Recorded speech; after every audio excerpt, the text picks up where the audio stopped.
மிலைக்கா சீரியல்ல இன்னைக்கு என்ன சுவாரஸ்யமா பார்க்க போறோம்னா, நம்ம கௌதமுக்கு இப்படி ஒரு சோதனை வரும்னு கொஞ்சம் கூட எதிர்பார்க்கலைங்க. ஏன்னா வரப்போற எபிசோட்ல ஒரு பக்கம் நம்ம கார்த்திக் இருந்துக்கிட்டு நோட்டீஸ் அனுப்புறாங்க. எனக்கு கௌதம் அண்ணனே கிடையாது. எங்க அப்பாவை ஏமாத்தி கையெழுத்து வாங்கிட்டு என்னுடைய மொத்த சொத்து பத்தி உரிமை கொண்டாடிட்டு இருக்கான் அப்படின்னு.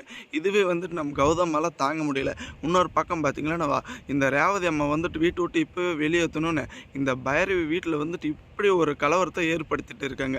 கண்டிப்பா நம்ம கௌதம் வந்துட்டு என்ன பண்ண போறாங்க அப்படின்னு மறக்காம வீடியோவை லைக் பண்ணிட்டு ஸ்கிப் பண்ணாம பாருங்க. ஏன்னா ரொம்பவே இன்ட்ரெஸ்டிங்கா இருக்க போகுது. ஒரு பக்கம் நம்ம ஜானகி அம்மா இருந்துக்கிட்டு, "பைரவி உனக்கு என்ன கிறுக்குது பிடிச்சிருக்கா? எதுக்கு வந்துட்டு இப்போ இப்படி நீ பண்ணிட்டு இருக்க? எல்லாமே வந்துட்டு பிரச்சனை சரியாயிடும். கொஞ்சம் பொறுமையா இரு" அப்படின்னு நம்ம ஒரு பக்கம் பார்த்தீங்கன்னா, நம்ம இலக்கியாவும் நம்ம ஜானகி அம்மாவும் இந்த பைரவியை காம் டவுன் பண்றாங்க. ஆனா இருந்தாலுமே இந்த பைரவி வந்துட்டு கார்த்திகே வந்துட்டு இந்த ஒரு வீட்ல மொத்த சொத்து பத்துக்கு உரிமை கொண்டாடணும். அவனே வீட்டை விட்டு வெளியே இருக்கும்போது கண்டவங்களை நீ கூட்டின்னு வந்து வீட்டில் வைப்பியா அப்படின்னு ஒரு பக்கம் வந்துட்டு பயங்கரமாக வந்துட்டு வார்த்தை விட்டுட்டு இருக்காங்க. ஆனால் உண்மையிலேயே இந்த பைரவிக்கு தெரியாது கௌதமுடைய அம்மா தான் இந்த ரேவதி அப்படின்ற உண்மை. ஏன்னா இந்த இலக்கியா தான் வந்து கூட்டு வந்து வச்சுட்டு இருக்கா. ஒரு பக்கம் இந்த இலக்கியா வந்துட்டு இந்த வீட்டை விட்டு வெளியேற்றணும்னு நினச்சிட்டு இருக்கா. இந்த ஒரு தருணத்தில் இந்த ரேவதியை வேற கூட்டு வந்து வச்சுட்டு இருக்கலாம். அப்படி இந்த பைரவியோட ஒரு முட்டாள்தனத்துக்கு அளவே இல்லைங்க. ஆனால் கூடிய சீக்கிரத்தில் இந்த எஸ்எஸ்கேயோட சூழ்ச்சினால் பாதிக்கப்பட போகிறது நம்ம கார்த்திக்கும் நம்ம அஞ்சலியும் தான் அப்படின்றது மறக்காமல் உங்கள் கருத்துக்களை கமெண்ட் செக்ஷனில் கமெண்ட் பண்ணுங்கள். ஏன்னா இந்த எஸ்எஸ்கே இருந்துக்கிட்டு எப்படியாச்சும் நம்ம கௌதமாக பகைச்சு வச்சு மொத்த சொத்து பற்றியும் என் பேரில் எழுதிக்கலான்னு ஒரு திட்டம் போட்டு வச்சுட்டு இருக்காங்க. அது அவ்வளோ சீக்கிரம் வந்துட்டு நடக்க போகிறது கிடையாதுங்க.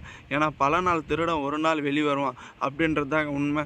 எவ்வளோ தான் வந்துட்டு இந்த எஸ்எஸ்கே திட்டம் போட்டு நம்ம கௌதம் வந்துட்டு குத்தி கிளப்பி இந்த மொத்த ப்ராப்பர்ட்டிக்கும் வந்துட்டு ஓனர் ஆயிடலாம் கார்த்திகை வச்சு அப்படின்னு நினச்சிட்டு இருக்கலாம். ஆனால் அது இந்த ஒரு ஜென்மத்தில் சாத்தியம் ஆக போகிறது கிடையாது அப்படின்னு அவ்வளோ உறுதியை வந்துட்டு நம்ம இலக்கியவே சொல்லாங்க.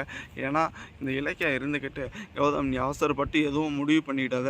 ஏன்னா அங்கே இருக்கிறது வந்துட்டு எஸ்எஸ்கே பற்றி நம்ம நல்லாவே தெரியும் நம்மளுக்கு தான். ஏன்னா எந்த நேரத்துக்கு எப்படி மாறுவான்னு தெரியாது. கூடவே வந்துட்டு அஞ்சலி வேறு இருக்கா. அஞ்சலி வந்துட்டு எப்படியாச்சும் மைண்டை கன்வெர்ட் பண்ணி மொத்த சொத்து பத்தையும் கார்த்திகிட்டேருந்து இந்த அஞ்சலி இந்த எஸ்எஸ்கே எடுத்துருவாங்க அப்படின்னு அவ்வளோ உறுதி வந்துட்டு சொல்லிட்டு இருக்காங்க. மறக்காமல் உங்கள் கருத்துக்களை கமெண்ட் செக்ஷனில் கமெண்ட் பண்ணுங்கள். இந்த எஸ்எஸ்கேயும் தக்ஷசினியும் கூடிய சீக்கிரத்தில் வந்துட்டு பிரிஞ்சு வாழணும். அதே சமயம் நம்ம ரேவதி அம்மாவுக்கு பண்ண துரோகத்துக்கு கண்டிப்பாக பதில் சொல்லியே தரணும். தேங்க்ஸ் ஃபார் வாட்சிங். இலக்கிய நேயர்களுக்கு நம்ம சேனலுக்கு புதுசு வந்திருந்தால் சப்ஸ்கிரைப் பண்ணிட்டு பெல் ஐகானில் தட்டுப்போங்க. அப்போ தாங்க நம்ம போடுற வீடியோ உங்களுக்கு உடனுக்குடனே நோட்டிஃபிகேஷன் வரும்.